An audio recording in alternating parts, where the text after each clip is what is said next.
You are enjoying your leading edge perspective. You like focusing the energy that creates worlds to your specific, selfish, creative ends. You're at one with your selfish nature. Well, not so much. We are wanting you to be at one with your selfish nature. We are wanting you to adore the perspective that is you, the summoning perspective that is you. Without that perspective that is you, there would be no leading edge place. Sometimes we think that you don't appreciate your leading edge perspective in the way we all do, because we know that you are extensions of that which we are. But that extension is necessary to that which we are. Physical humans so often are eager to see themselves as reaching for something unachieved in order to prove worthiness to that which has already been achieved. And we are wanting you to understand that it is your far-reaching perspective that summons that which is source forward. It is the expansion of the universe that lies in the balance. So, as you are appreciating your leading edge perspective, which summons source forward, then you get in on the thrill of the expansion. Whether you let yourself in on it or not, the expansion happens, and all that is benefits. We want you in on it personally. We want you to selfishly acknowledge the importance of your perspective. Because whether you acknowledge it or not, and whether you align up with it or not, whether you allow yourself vibrational harmony with your source or not, still, you are leading edge perspective, summoning source forward. We are all focused in a universe that is attraction based. And what that means is, whatever we are giving our attention to causes a reverberating vibration within us, which is our point of attraction.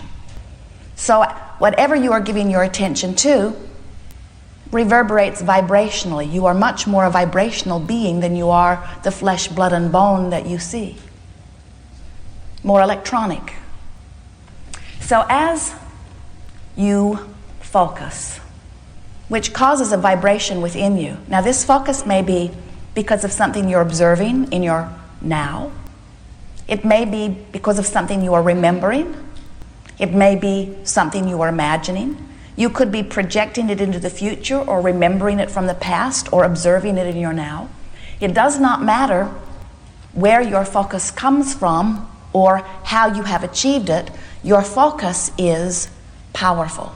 Your focus is summoning of source energy. So, as we are moving forward here today, we're going to talk about a variety of processes. And you're going to notice that we are not very supportive of amplifying anything that does not feel good to you. Because we know that as we talk about where you are, we only practice the vibration of where you are. And as we practice the vibration of where you are, where you want to be cannot be. You have to make a decision. You have to say, do I want to remain here where I am, where I'm observing, where I'm feeling, where I'm talking? Or do I want to go over there where I am not used to practicing?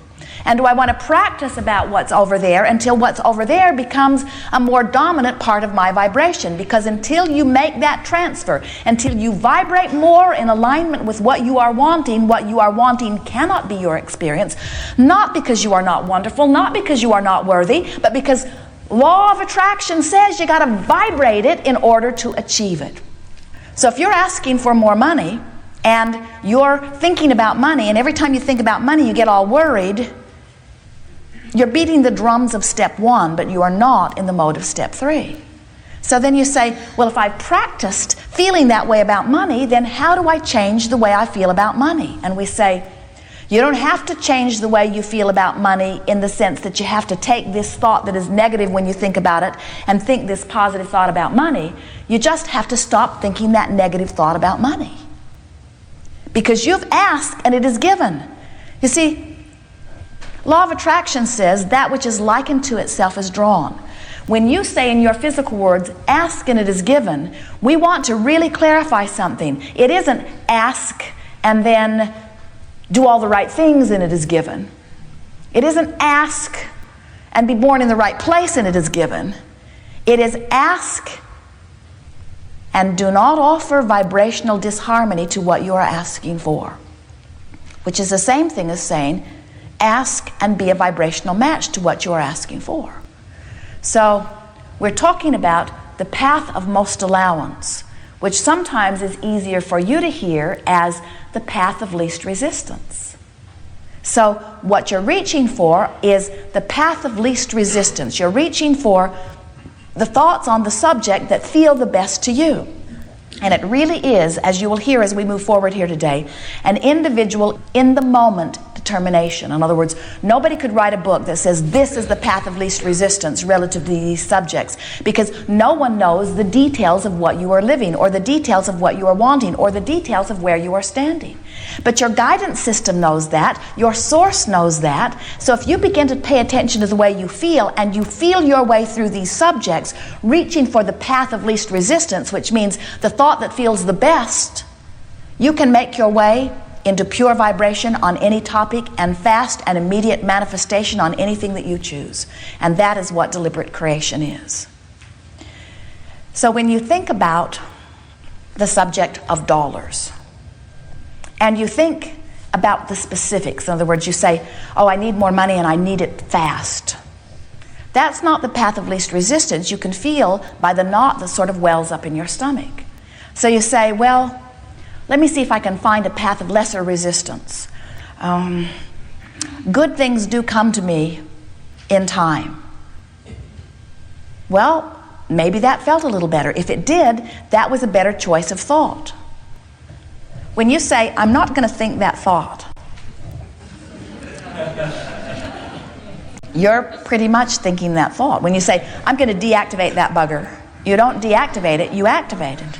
So how do you deactivate that thought? By activating another thought. But if you try to activate another thought on the same subject, you usually activate that thought. So we want you to more softly practice the art of allowing. We want you to understand that meditation is the ultimate deactivation. Because when you quiet your mind, you stop all thought. And when you do that, you allow your own vibration to raise, and you put yourself, for the time of that quieted mind, in the receiving mode. When you appreciate, you deactivate negative thoughts. When you adore or praise, you deactivate negative thoughts. This virtual reality process that we are talking about, we are offering because we want you to, in the same attitude that we say, just pet your cat. In other words, don't think about your issues, just pet your cat. And if petting your cat is pleasing to you, in the way that it's pleasing to the cat, then for that time of that experience, you are taking the path of lesser resistance, or you are practicing allowing. So, as we are moving forward here today, we'll listen to you about whatever it is you want to talk about. And at every opportunity that we can find, we will help you to find the path of less resistance. What does the path of least resistance mean? It means I'm going to find the best possible way to think and feel about this subject.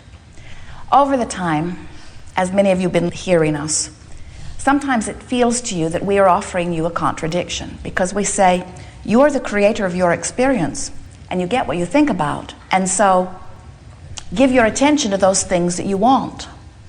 And then we say, let's practice the art of allowing by meditating and petting the cat. And you say, which is it? Am I supposed to focus upon what I want, or am I supposed to not focus upon what I want? And we say, the optimum, glorious, creative experience is to focus upon what you want in full connection with the source that is you, and feel the glory and exaltation and passion and eagerness of that creative experience. That is optimum. But if you've already practiced some thoughts about that subject that have you in a place of resistance, then hitting those subjects head on doesn't diminish your resistance, it increases your resistance. And you have to individually discover which is which. So sometimes we would say to a person, as they are dealing with an issue, let's not talk about it at all, let's talk about other things. Let's go to a virtual reality and just think about a blissful moment in time. And they will say, well, what good's that doing? Shouldn't I be dealing with my issue. And we say, no, because if we deal with your issue, all we do is activate it right where you've practiced it. Then sometimes you say, well, if I'm the creator of my own experience, I really want to be hands-on in the creation. I want to think about it. And we say, we want you to too. We want you to think about it as long as when you're thinking about it, it feels good. So here's the way all of this meshes together. You want to be as specific as you can be and still feel good. It's a sort of trial and error thing that you're doing. So let's say that you have a problem with someone you live with. Could be a mother, could be a child, could be a mate, could be a lover, could be a roommate. You have this issue with someone you live with. And so you come to an Abraham seminar and you hear us say, you got to deactivate that issue. So don't think about that. That's the path of least resistance. And you say, well, that's easy for you to say, Abraham. You don't live with this person.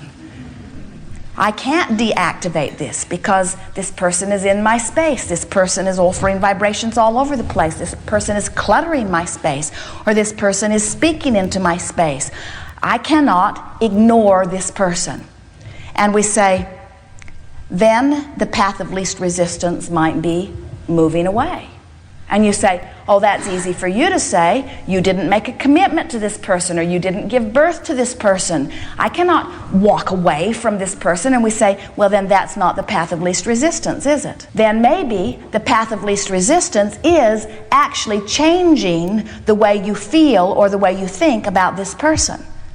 And that's a longer, slower process. And ultimately, that's the way we would like you to address all subjects. In other words, we would like you to come to the place where you no longer feel that the outside circumstances have to be modified in order for you to feel good. It's the ultimate unconditional love when you say, I want so much to feel good that I will practice it every chance I get until I've activated good feeling vibrations on so many different topics that that's usually who I am, so that I can approach almost any subject, or I can change my attention easily and I can feel good no matter what.